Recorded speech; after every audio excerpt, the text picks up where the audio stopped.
그래서 거룩한 신분 세탁, 이와 같은 제목으로 말씀을 전하겠습니다. 신분 세탁, 이것은 기존의 신분을 버리고 새로운 신분으로 바꾸는 것을 말합니다. 대체적으로 이제 과거가 깨름칙했던 사람들이 주로 많이 하는 일입니다. 가장 이제 대표적인 신분 세탁은 2차 대전 때 나치 친위대 장교 출신으로 그 유대인 체포 학살에 앞장섰던 그 아돌프 아이히만, 독일이 이제 항복한 뒤에 아르헨티나로 도망을 갑니다. 그래서 거기서 리카르도 클레멘트라고 하는 이름으로 신분 세탁을 하고 공장에 이 기계공으로 일을 하다가 이제 결국 체포가 되고 나중에는 이제 처형을 받게 되죠. 문학 작품 가운데서 가장 유명한 신분 세탁은 이제 장발장입니다. 전과자였는데 신분 세탁을 하고 이제 선한 일을 하는 사업가 내지는 이제 공직자 마들렌 시의 시장으로 이렇게 신분을 세탁하고 새로운 삶을 살아가게 되는 것입니다. 대부분 이제 과거가 안 좋은 사람들이 하는 것이 이제 신분 세탁인데, 성경을 보게 되면 우리 하나님께서 신분 세탁을 해주시는 분인 거예요. 죄의 종을 하나님의 자녀로 말끔하게 신분 세탁해 주시는 분입니다. 우리 기독교 신앙의 핵심에는 예수님의 십자가 대속의 은혜가 있죠. 이 십자가 대속으로부터 모든 은혜의 세계가 우리에게 활짝 열리게 됩니다. 외적으로는 하나님의 나라가 임하게 되었고, 내적으로는 이제 자아가 바뀌는 변화가 일어나게 되는 거예요. 그래서 우리가 지난주에 살폈던 것처럼 옛사람에서 새사람으로, 또 오늘 우리가 읽은 성경 본문에 있는 것처럼 이전 것이 아니에요. 이전 것이 아니고 이제 새로운 피조물로, 이 새로운 피조물이 새사람인 거예요. 이 영성적 표현으로는 이제 참자라고 하는 것입니다. 그런데 이제 이 대목에서 적지 않이 이 신자들 가운데에 이제 많은 오해가 있습니다. 이게 옛사람에서 새사람으로 완전히 자아가 교체가 되는 것이거든요. 그런데 그게 아니고 옛사람을 개선하는 수준에 그치는 경우가 상당히 많은 거예요. 죄를 덜 짓고 화를 덜 내며, 그 다음에 교회 다니기 전보다 좀 더 깨끗해지는 삶을 살도록 노력하는 이런, 그래서 이 옛사람을 이렇게 좀 개선하는 수준 차원에서 이게 신앙생활이지 이렇게 생각하는 사람들이 많습니다. 심지어는 이제 교회를 다니고 알게 된 그 하나님과의 관계를 그 옛사람의 소망, 옛사람의 소원, 옛사람의 욕망을 추구하는 쪽으로 이렇게 쓰는 이런 경우도 상당히 많습니다. 옛사람의 지위가 좀 더 올라가고, 옛사람의 재산이 증식이 되고, 옛사람이 누리는 그 행복의 조건이 좀 더 많아지고, 이런 쪽으로 이제 하나님과의 관계를 이용하려고 하는 이런 경향들이 있다는 거죠. 이게 명백하게 이것은 이제 오해인 거죠. 이런 단계를 거치긴 하지만은 이것은 빨리 지나가야 될 단계인 것이지 거기서 다가 아니다라고 하는 거예요. 만약에 거기서 그치게 되면 이제 그런 것이 바로 종교심이죠. 그런 것이 바로 종교성, 종교심입니다.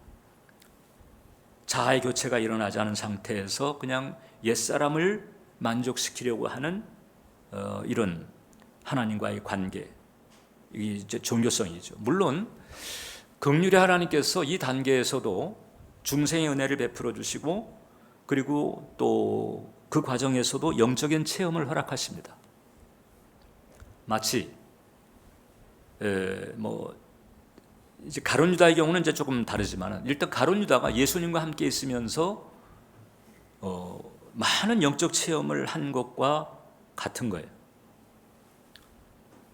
그런데 이렇게 우리가 이런 그 옛사람의 단계에서 체험하는 이런 그 영적 체험조차도 하나님께서 나의 지금 현재 상태를 인정하시는 것이 이렇게 오야면 안 되는 거지요.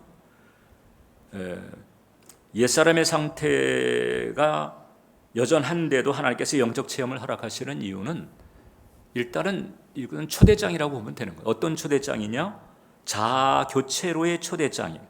네가 이 이제 영적인 세계를 체험했으니까 내가 그냥 관념적인 그런 존재가 아니고 리얼리티, 실제적인 존재이고 내가 살아있음을 네가 체험했으니까 이제는 바뀌어라. 이제는 내가 원하는 대로, 내가 제시한 대로 좀 따라와다오 이거거든요. 초대장. 그래서 우리가 옛사람의 상태에서 받은 그런 그 영적 체험 혹은 은혜 체험이라 할지라도 현재 상태의 나를 하나님께서 인정해 주신다. 거기서 그칠 것이 아니고 계속돼서 이제 우리가 변화의 길을 걸어가야 된다. 자, 그러면 이제 우리가 이 교체해야 될 그런 하나님께서 예비하신 그 새 사람 혹은 새로운 피조물로서의 새로운 자아, 이 특징이 뭔가?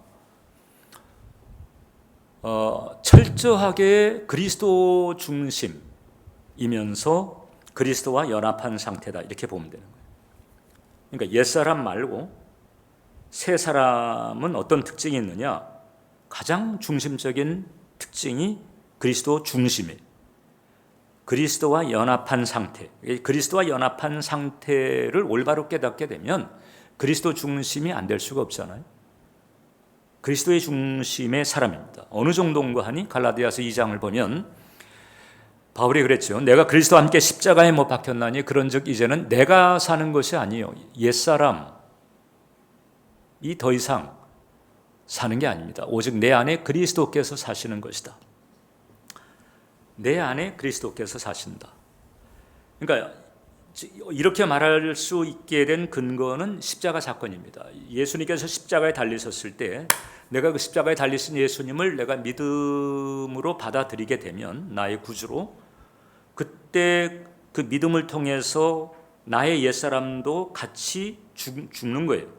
그리고 예수님 다시 사실 때 나도 예수님과 연합해서 새 생명을 가진 새 사람으로 다시 살아나는 거죠. 로마서 6장 6절을 보면 우리가 알거니와 우리의 옛사람이 예수와 함께 십자가에 못 박힌 것. 예수님의 죽음이 나의 죽음인데 나의 옛사람의 죽음인 거예요. 그 죄의 몸이 죽어 다시는 우리가 죄에게 종노릇 하지 아니하려 함이니. 그래서 십자가를 통해서 죽은 건 옛사람이고 그 다음에 이제 그 또 십자가를 통해서 내가 완전히 사라지는 것이 아니라 새로운 나인데 그 새로운 나는 그리스도께서 사시는 나예요. 그냥 나만도 아니고 그냥 그리스도만도 아니고 그리스도와 연합한 나입니다. 이게 바로 새 사람인 거예요. 그래서 이 리차드 로어라고 하는 사제가 그런 얘기를 했습니다. 이 영성가이기도 한데 진짜 자기는 이게 이제 참신앙의 상태에서 말이죠. 진짜 자기는 하나님도 아니며 인간도 아니다.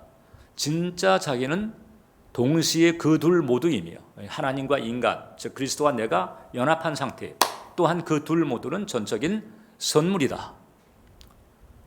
지난주에도 제가 거듭 말씀드렸습니다. 새 사람이라고 하는 것은 옛사람을 갈고 닦고 다듬어서 이루어지는 게 아니라 옛사람은 버리고 새 사람의 은총을 내가 선물로 받아들이는 거라고요. 전적인 선물인 거예요. 그리고 이 세 사람의 영적 신분은 위대하신 하나님의 사랑받는 자녀, 존귀한 자녀. 그 직분은 왕같은 제사장. 그리고 이 세 사람의 성품은 성령의 열매. 딱 이렇게 보면 되는 거예요. 이게 바로 세 사람인 거예요.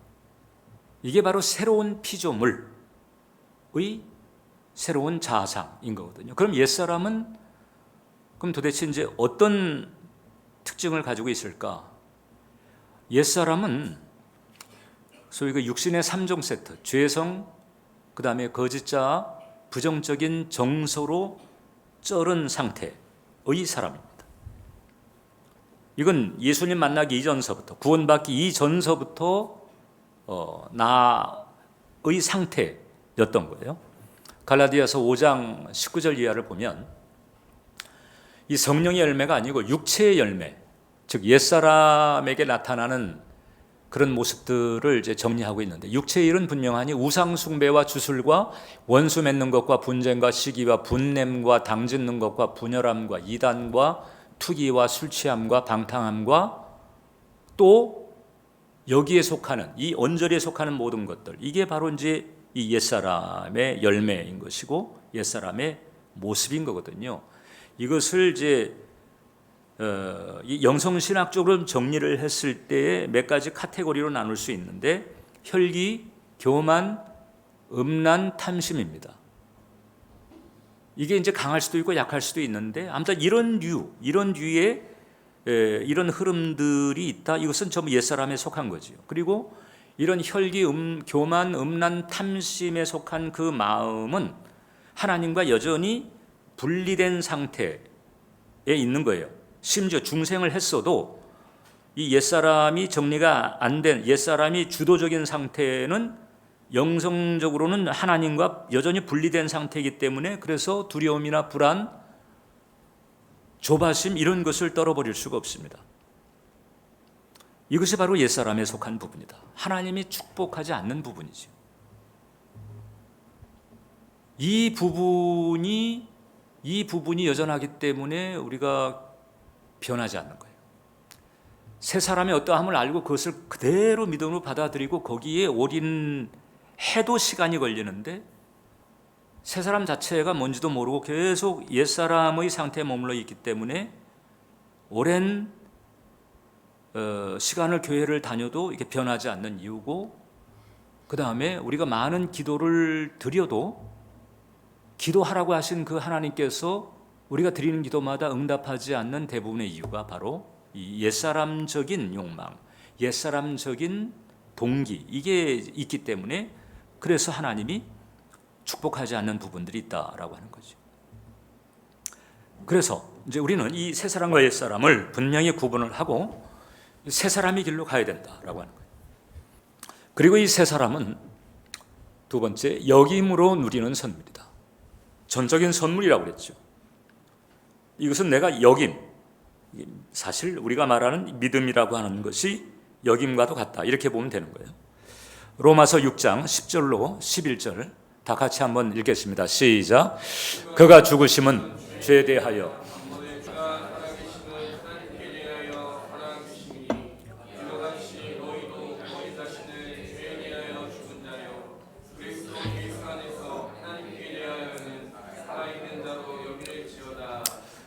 그러니까 우리가 믿음을 통해서 예수님의 죽으심과 예수님의 살아계심에 우리가 함께 하나 되는 것이거든요.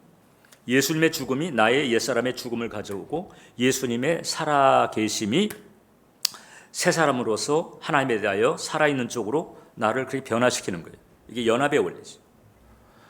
그래서 이와 같은 십자가를 통한 연합의 원리를 마음속에 깨닫고 이제 바울이 말하고 있습니다. 너희 자신을 죄에 대해서는 죽은 자, 그리고 그리스도 예수 안에서 하나님을 대하여는 살아있는 자로 여길지어다. 옛사람은 죽었다고 여기고 새 사람으로 산다고 여겨라. 여길지어다.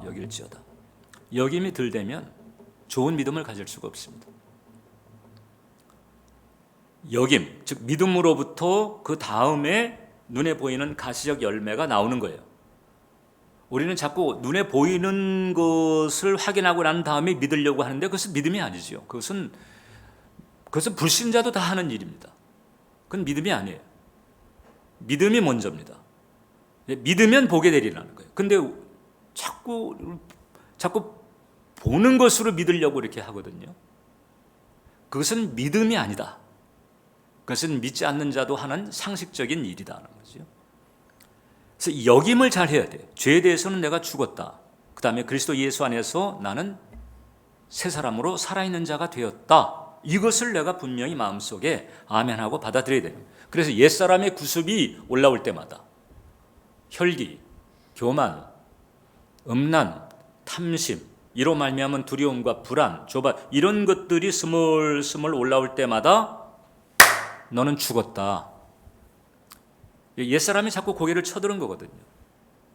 그러니까 이 두더지 잡는 거 있잖아요. 네. 그래서 이 믿음의 망치를 가지고, 역임의 망치를 가지고 고개를 쳐들 때마다 그냥 내리쳐야 되는 거예요. 넌 죽었어. 내가 너와는 관계가 없다. 망치로 쳐야 되는 거예요. 그리고 이것이 끈질겨야 합니다. 왜냐하면 옛사람이 끈질기기 때문에 죽을 때까지 계속 고개를 쳐들라고 할 거예요. 물론 갈수록 약해지겠지만. 모세 보세요. 80년 연단을 받고 하나님의 영광을 체험하고 그렇게 가다가도 혈기 내는 거 보세요. 무리바에서 혈기 내다가 그 혈기 내는 통에 가나안 땅 입장 금지가 되잖아요. 그냥 이게 고개를 이게 언제 쳐들지 모르기 때문에, 그래서 끈질기게 믿음의 방망이로 그냥 올라올 때마다 내리쳐야 되는 거예요. 넌 죽었다. 근데 이런 과정이 생각의 영역에서 일어납니다. 생각의 영역에서 아주 미세하게 일어납니다. 생각의 그 미세한 영역에서 우리는 이게 이제 옛사람에 잡히느냐 아니면 새사람 쪽으로 가느냐, 이런 끊임없는 선택을 하게 되는 거예요. 근데 옛사람의 저항이 워낙에 이제 완강하다 보면 때로는 그냥 포기하고도 싶고, 혹은 그냥 이전에 익숙한 대로. 왜냐하면 새사람은 내가 이 믿음으로 열어가야 되는 것인데 이게 가시적으로 보이는 게 없다 보니까 이게 긴가민가 하게 되고, 그다음에 옛사람이 익숙하니까 그냥 익숙한 패턴대로 가고 싶은 그런 마음들이 생각의 미세한 영역에서 꾸물꾸물 올라오거든요. 이때 여기 넘어가지 말고 새사람 쪽으로 가야 되는 거예요. 네. 때로는 그 어둡고 그 부정적인 이런 그 흐름들이 거세게 느껴진다 할지라도, 그래서 내 생각에 이게 잘라지겠나, 이게 정리가 될 수 있겠나, 이렇게 절망감을 가지게 할 정도로 거세게 저항한다 할지라도 그때 안간힘을 써서라도 우리가 얘기를 해야 되는 거예요. 넌 죽었어. 예수님이 그거 죽이려고 십자가에 죽으셨는데 왜 예수님의 죽음을 헛되게 하냐고요. 넌 죽었다. 넌 죽었어. 난 새 사람이야. 이렇게 외치고 선포하고 선을 그어야 되는 거예요. 이게 생각의 영역만이 아니고 현실적으로 이런 그 어떤 절망감이 엄습하는 이런 벽과 같은 상황이 있을 수 있어요. 그런 상황일지라도, 그래서 이게 손에 잡히는 거 없고 눈에 보이는 거 없고 귀에 들리는 것도 없고 앞길은 칠흑같이 깜깜한 그런 상황일지라도 나는 새 사람이다. 새 사람 된 나에게 하나님께서는 모든 것이 합력하여 선이 되게 하실 것이다. 그리스도 예수 안에서 하늘에 속한 모든 신령한 복이 내게 풀어질 것이다. 이게 현실과 이게 갭이 뭐 너무 많아가지고 상식적으로 믿겨지지 않는 이런 어두움이 계속 도전할지라도 그걸 자꾸 뿌리치고 넌 죽었다. 나락으로 떨어지게 만드는 넌 죽었다. 이렇게 선포를 하면서 새 사람 된 나를 하나님께서 간수하신다. 계속 우리가 이 믿음의 길을 가야 되는 것이거든요. 시편 42편은 이제 이 고라 자손 계열에서 지은 시편으로 알려져 있는데 아마 많은 환난을 겪었던 것 같아요. 그 환난 때문에 하나님을 믿는 자로서 사람들에게 많은 조롱도 받았던 것 같습니다. 그래서 시편 42편 10절을 보면 내 뼈를 찌르는 칼같이 내 대적이 나를 비방하여 내게 말하기를 내 하나님이 어디 있느냐. 대략 짐작이 가시죠. 너 하나님 믿는다면서 참 꼬락선이 참 좋다. 그 하나님은 뭐 하신대? 이런 얘기를 들을 만한 상황들 있잖아요. 그런 일을 겪은 거예요. 이런 일을 겪으니까 이제 이런 흐름에 이제 잡혀가 버리게 되면 어떻게 돼요? 이제 옛사람의 물결에 또 휩쓸리는 거잖아요. 이때 이 시편 기자가 정신을 버뜩 차리는 거예요. 이거 아니지. 딱 그렇게 하고 다음에 11절에 바로 반전을 기하는 거예요. 내 영혼아 내가 어찌하여 낙심하며 어찌하여 내 속에서 불안하여 하는가. 너는 하나님께 소망을 두라. 나는 그가 나타나 도우심으로 말미암아 내 하나님을 여전히 찬송하리로다. 지금 사람들이 조롱하는 상황이 지금 해결돼서 지금 이런 선포를 하는 게 아니거든요. 여전히 사람들이 조롱하는 그 상황인데 여기서 내 영혼아 각성하라는 거예요. 정신 버뜩 차려라. 너 말리지 말고 하나님을 향한 신뢰의 자리로 가라. 이렇게 자기 자신을 간수하는 것이거든요. 이게 바로 새 사람이 하는 일이다.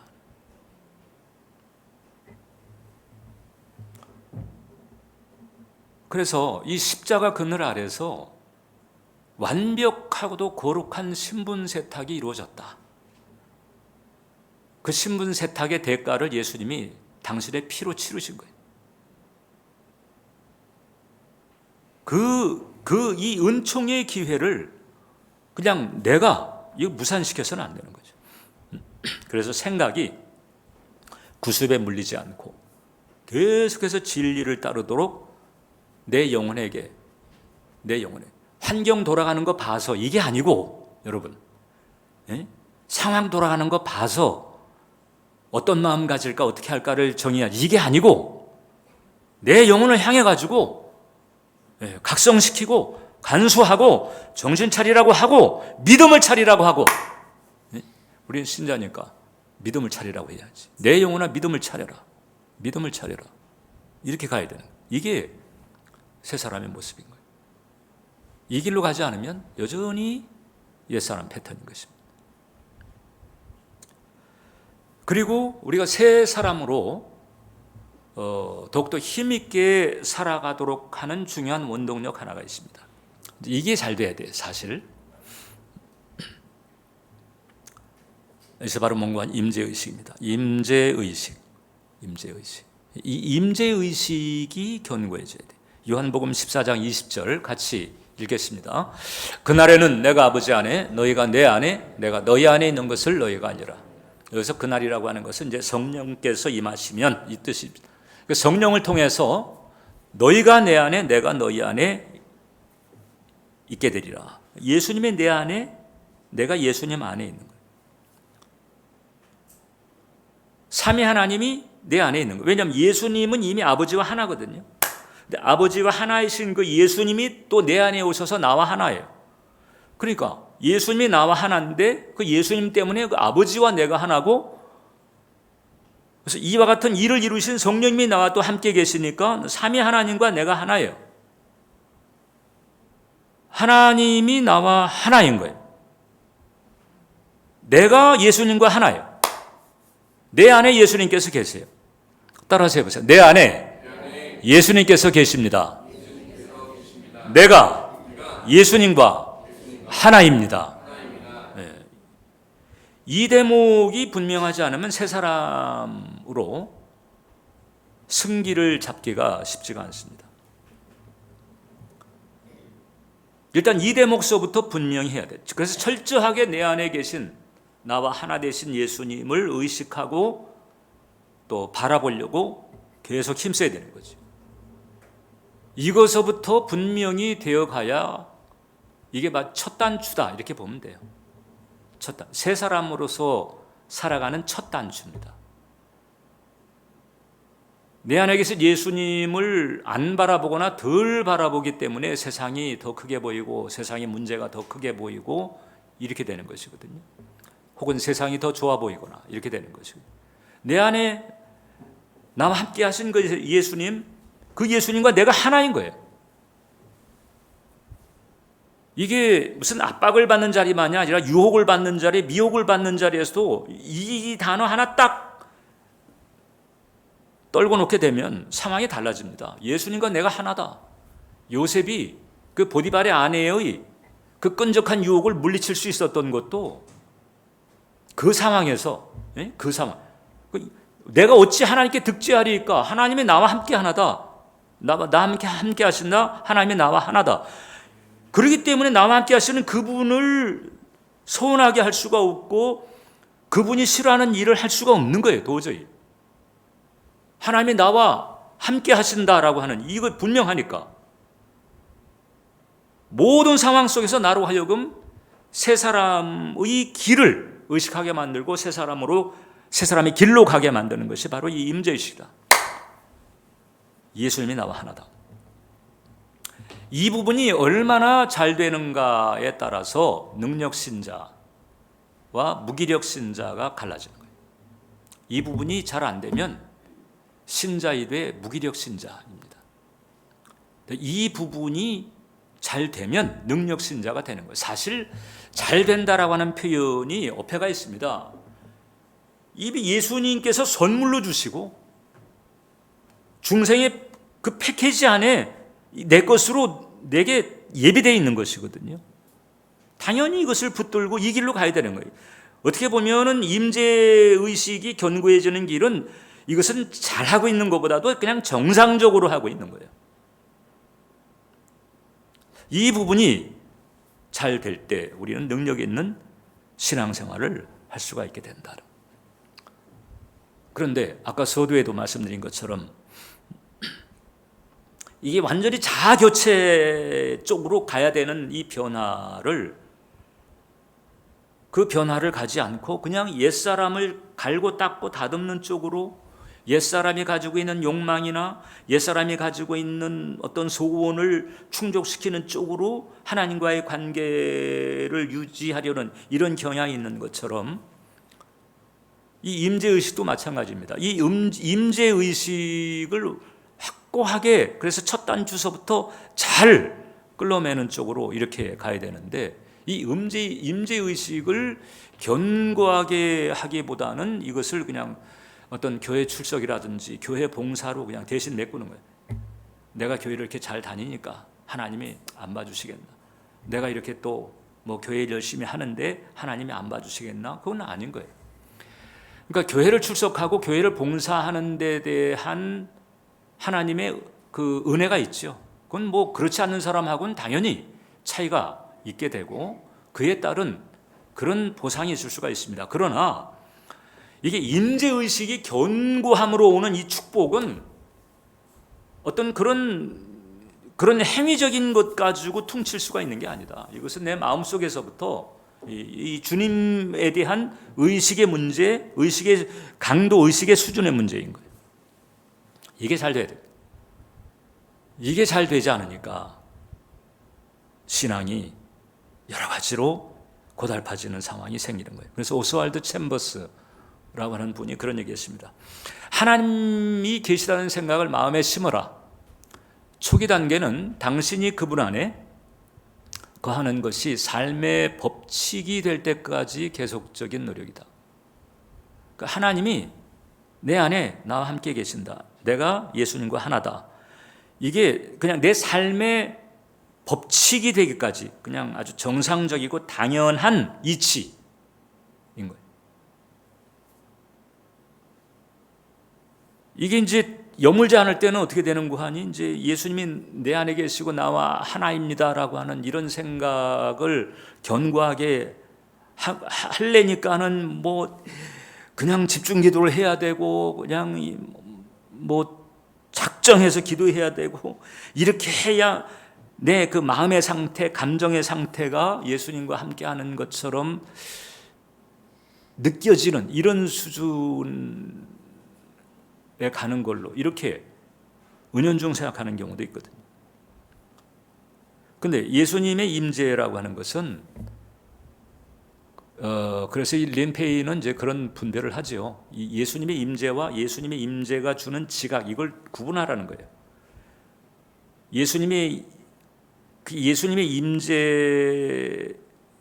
내가 믿음으로 그냥 믿음으로 붙드는 거예요. 근데 예수님의 임재가 주는 지각이라고 하는 것은 예수님의 임재 때문에 내가 마음의 평안을 느낀다든지 혹은 뜨거움을 느낀다든지 뭔가 무슨 어떤 위로의 휠을 가진다든지 이런 건데 근데 그래서 그 임재가 주는 그런 지각이 하나님의 선물임에는 틀림이 없지만은 문제는 뭔고 하니 그런 뭐 뜨끈뜨끈하다든지 뭐 평안하다든지 뭐 위로를 받는다 이런 게 없으면은 이제 임재가 없는 것처럼 생각하게 만드는 부작용이 있다는 것이거든.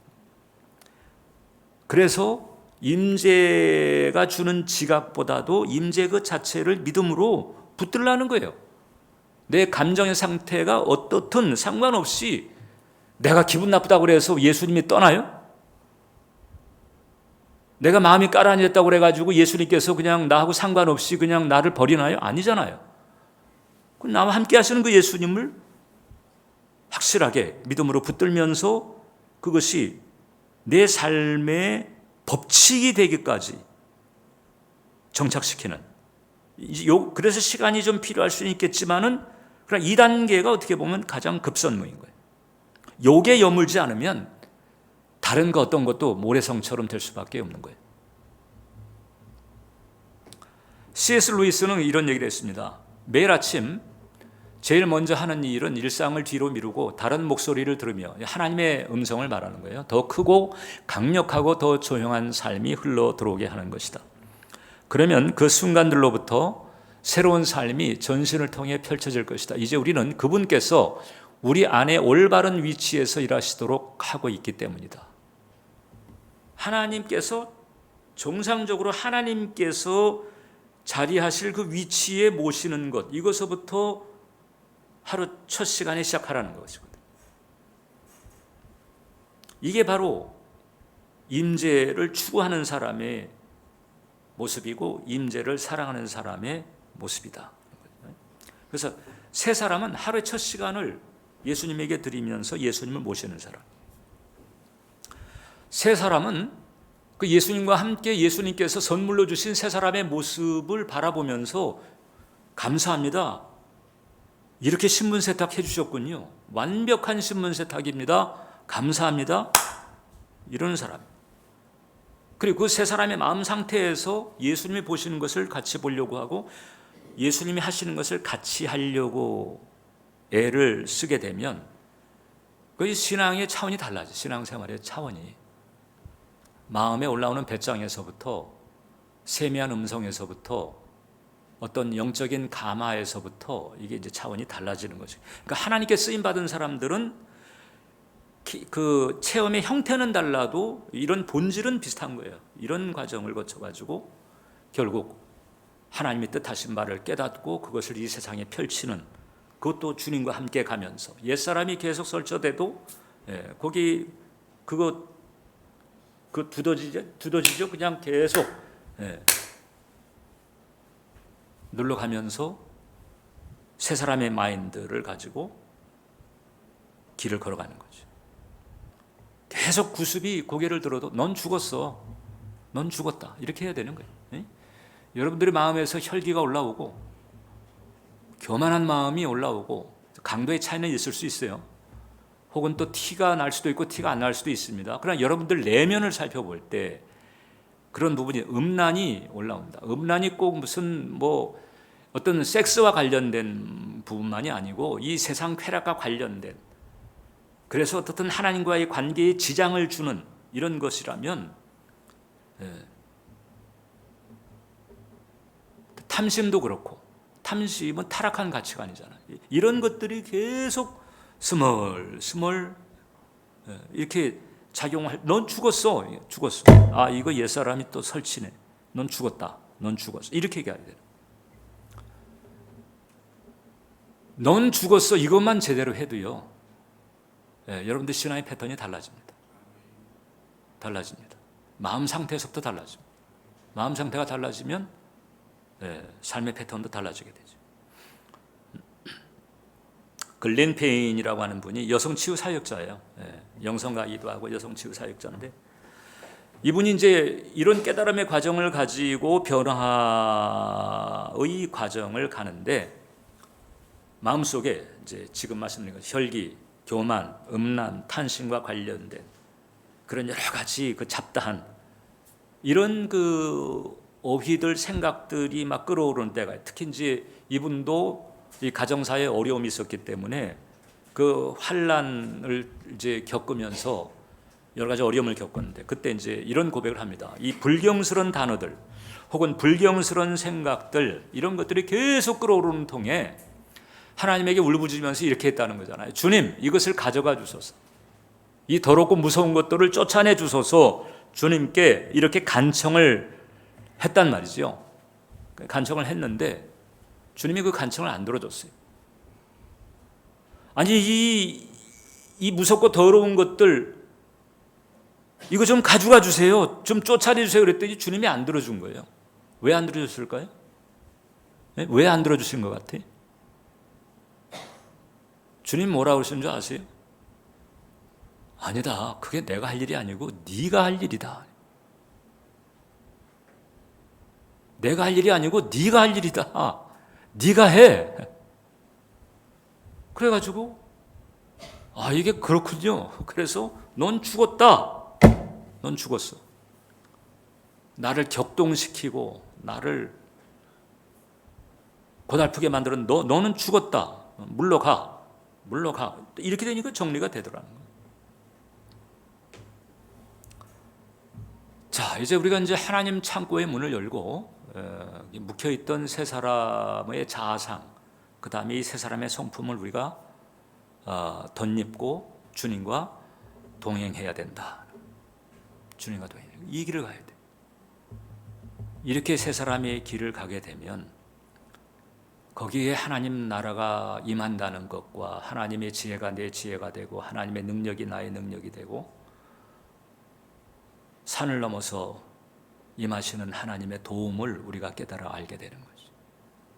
그와 같은 은총이 분명히 임하게 돼 있어요. 그것을 가로막고 있는 게 바로 옛사람이었는데 그것을 정리해내니까 뽑아내니까 당연히 거기에 하나님의 은혜가 이제는 이게 마음 안에서만이 아니라 환경적으로 혹은 가시적으로 나타나는 은혜가 임하게 되는 것이죠. 사도행전이 바로 그 증거들인 것입니다. 그런 증거들을 누리게 되시기를 주님의 이름으로 축원합니다. 기도하겠습니다. 살아계신 주님, 이 자아교체라고 하는 이 놀라운 은혜를 우리에게 주었습니다. 이 거룩한 신분 세탁, 복된 신분 세탁이 내게 이루어졌습니다. 이 은총 감사하고 이제 새 사람을 덧입고 옛사람은 죽었다 정리해 가면서 주님과 동행하는 이 길을 굳건히 걸어가도록 은혜를 내려 주옵소서. 예수님 이름으로 기도합니다.